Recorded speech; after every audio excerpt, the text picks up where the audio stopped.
Hi, and welcome to the first Chapter Friday of the 2019 school year. Every Friday, I'm going to be reading you the first chapter of a book that I really love, and I'm just really excited to share with you. And hopefully, you'll find a couple of books that you want to snag for your free reading time in class. For our first Chapter Friday, I'm going to be reading you one of my favorite people ever. Mindy Kaling's book is Everyone Hanging Out with Me and Other Concerns. So Mindy has a few books out and they're all fabulous. If you love one, you're going to love all of them. But I specifically chose this one because it's kind of like a coming of age tale, even though it's nonfiction. Mindy talks about all of the different growing pains that almost all of us experience as we're sort of figuring out who we are. And she writes with such humor that it's amazing. Humor is really, really difficult to accomplish in writing. And oftentimes people attempt it and it's just really cringy. But Mindy doesn't have any of that. Her voice is just so endearing that you'll feel like you're talking to a friend. It's very conversational. So without further ado, let's have a conversation with our friend Mindy and read the first chapter and hope that I see this in some of your hands this school year because I love this book so much and I think that you're really going to love it too. So let's get cracking. Is Everyone Hanging Out Without Me and Other Concerns by Mindy Kaling. Introduction. Thank you for buying this book. Or, if my publisher's research analytics are correct, thank you, Aunts of America, for buying this for your niece you don't really know that well, but you really want to connect with more. There are many teenage vampire books you could have purchased instead. I'm grateful you made this choice. I thought I'd take a minute to answer some questions. What is this book about? In this book, I write a lot about romance, female friendships, unfair situations that now seem funny in retrospect, unfair situations I still don't think are funny, Hollywood, heartache, and my childhood. Just that really hardcore masculine stuff men love to read about. I wrote this book in a way that reflects how I think.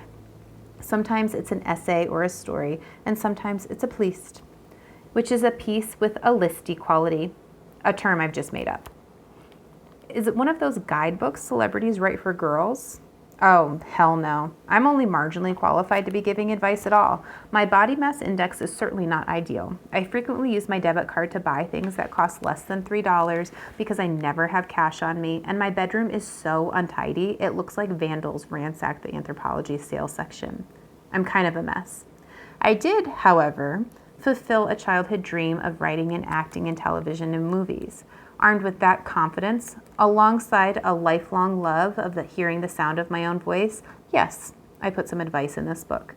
However, you should know that I disagree with a lot of traditional advice. For instance, they say that the best revenge is living well. I say it's acid in the face, who will love them now?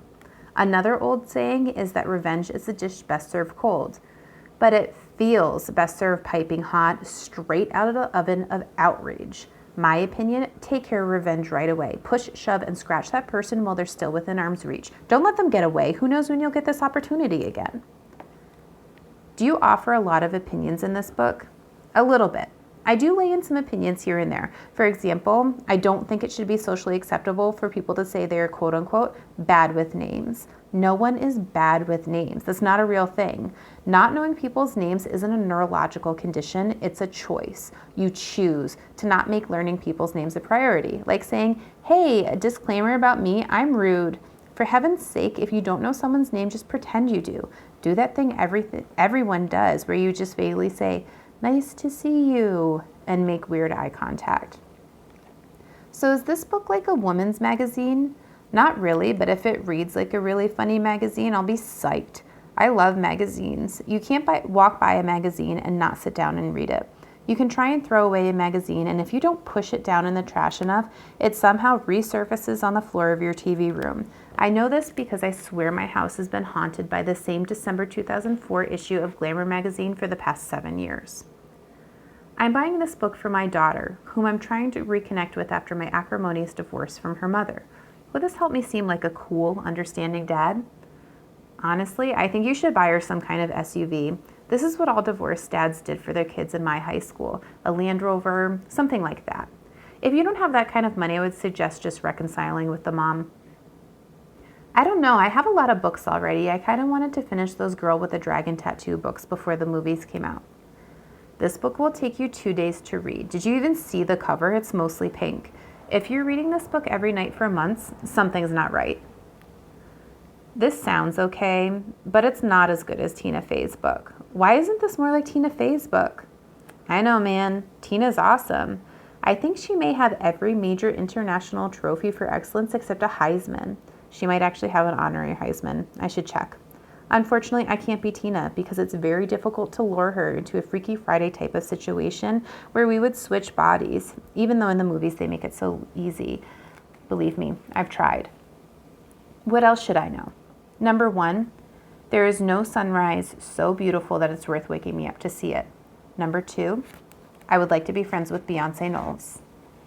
Well, I think that I've covered everything and still maintained an air of sexy mystery about myself. I feel good about this. Love, Mindy.